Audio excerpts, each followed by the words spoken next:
ከዛ በኋላ መንፈሱ ይያዛል። አንቺ ውስጥ ወይም አንተ ውስጥ ያለው መንፈስ ሄዶ ነው ፍቅረኛዎቻችሁ ላይ ወይም ባልና ሚስቶቻችሁ ላይ አርፎ እናንተ እንድትፈተኑ የሚያደርገው። ይሄ ልጅ እሱ ላይ ያለችው አይነ ጥላ ነች፣ እየወጣች ሰው ላይ ያረፈች የምትመጣ ደግሞ ወዲያውኑ ይጸልየዋል። አስቡት።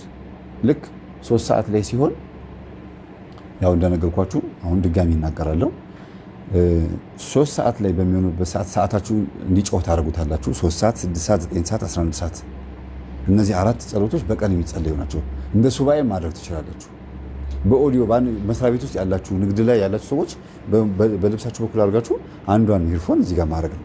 በገመድ ከሆነ ዋየርለስ ከሆነ ደግሞ እድለኞች ናቸው።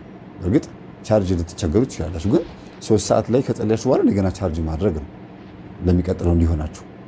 ስራ ይብላችሁ ለሱባኤ ነው የምላችሁ። እና 3 ሰዓት ላይ ሰዓታችሁ ሲጮህ አቤቱ ጌታዬ ኢየሱስ ክርስቶስ ወይ በዚህ ሰዓት ለእኔ ስትል ተገርፈህልኛልና ከአጋንንት እስራት ከአጋንንት ግርፋት አድነኝ። ለእኔ ስትል ተገርፈህልኝ ዋጋ ከፍለህልኛል፣ ቤዛዬ ነህ። አሁንም አጋንንት አስሮ ሊገርፈኝ ይፈልጋልና አድነኝ ትላላችሁ። በዚህ ሰዓት ዓለምን ለማጥፋት የምትመጣበት ሰዓት ነው ከጠዋቱ 3 ሰዓት። ስለዚህ እባክህ በበጎቹ በኩል በቀኝ በኩል አድርገኝ። አቤቱ ጌታ ኢየሱስ ክርስቶስ ሆይ አንተ እንድትወለድ ያበሰረህ ድንግል ማርያምን ያበሰራት ቅዱስ ገብርኤል መጥቶ እንዳበሰራት እኔንም መልካም ዜና አብስረኝ። በሕይወቴ ላይ ያለውን መከራ በሙሉ አስወግድልኝ። አቤቱ ጌታ ኢየሱስ ክርስቶስ ሆይ በዚህ ሰዓት 3 ደቂቅ እንዲያድን ቅዱስ ገብርኤልን ወደ 3 ደቂቅ ልከኸዋልና እኔንም ከእሳት አድነኝ። በቃ 3 ሰዓት ላይ እነዚህ እንጸልያለን ማለት ነው። 6 ሰዓት በሚሆንበት ሰዓት ደግሞ አጋንንት የሚሰለጥኑበት ሰዓት ስለሆነ እባክህን ከነዚህ ከሚልከሰከሱ ከሚሽለኮለኩ አጋንንት አድነኝ ብላችሁ መዝሙር 90 ትጸልያላችሁ። ለምን? መዝሙር 90 ላይ በቀን ከሚበር ፍላጻ በሌሊት ከሚሄድ ክፉ ነገር አድነኝ ስለሚል ማለት ነው።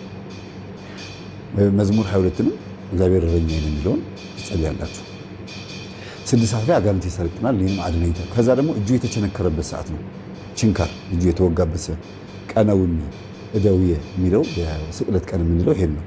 እጆችን ቸነከሩኝ። አቤቱ ጌታዬና አምላኬ መድኃኒቴ ኢየሱስ ክርስቶስ ሆይ በዚህ ሰዓት ሳዶር፣ አላዶር፣ ዳናት፣ አዴራ፣ ሮዳስ በተባሉት 5ቱ ቅንዋተ መስቀል እጅህን፣ እግርህን፣ ወገብህን ቸንክረውሃልና ለእኔ ስትል ተቸንክረሃልና አሁንም አጋንንት እኔን ቢቸነክሩኝ ስለሆነ አንተ በተቸነከርክበትና እኔን ለማዳን ባፈሰስከው ደምህ አጋንንትን ቸንክርልኝ ትላላችሁ። በዚህ ሰዓት አንተን ሲቸነክሩ ድንግል ማርያም አልቅሳለች። የእሷ እንባ ዛሬ መልጃ ሆኖ ይምጣልኝ። 6 ሰዓት ላይ ማለት ነው። አይሁድ ስቀለው ብለው እንዳሉት ዛሬም አጋንንት እኔን ሊያጠፉኝ ይሰቀል የሚል ግደለው የሚል አጥፋው ቸንክረው የሚል ሞት ታዞብኛልና እባክን ከዚህ አድነኝ እንላለን። 9 ሰዓት ላይ በሚሆንበት ሰዓት አንደኛ ድንግል ማርያም በመስቀል እግር ስር የተሰጠችበት ሰዓት ነው። እነሆ ልጅሽ እነኋት እናትህ። ማርያም ሆይ ልጅሽን ውሰጂ። ዮሐንስን ለዓለም ወኪል አድርጎ ሰጠ። ኢየሱስ አረገ። ዮሐንስን ግን ዮሐንስ እናት አለው፣ ግን ማርያምን እናት አድርጎ የሰጠው ለምንድን ነው ሲባል ቀጣይነት ያለው እናትነት ነው። ድንግል ማርያም ደግሞ ልጅሽ ይሁንሽ አላት። ራሱ ልጇ ነው። እንደሚነሳ ታውቃለች። ትንሣኤ እንደሚያደርግ ታውቃለች። ማንም አይቀማትም። ዛሬ ምድር ላይ ብታጣው በሰማይ ታገኘዋለች። ግን ልጅ ውሰጂ ሲላት እኔ አልሆንሽም ከዚህ በኋላ ማለቱ አይደለም። እናትነቷን ለዓለም ሲያስረክብ ነው። ልጅነቱንም ለዓለም ሲቀበል ነው። ስለዚህ እነሆ ልጅሽ እነኋት እናትህ የተባለበት ሰዓት ነው 9 ሰዓት እና እናቴ እመቤቴ ቅድስት ድንግል ማርያምን እናት አድርገህ ስለሰጠኝ በዚህ ሰዓት አመሰግንሃለሁ። ስለ እሷ ስትል እባክህን ጠላቴን ያስልኝ እኔንም ይቅር በለኝ እንላለን። ቀጥሎ ደግሞ ፊያታዊ ዘየማን በቀኝ የተሰቀለውን የማረበት ሰዓት ነው።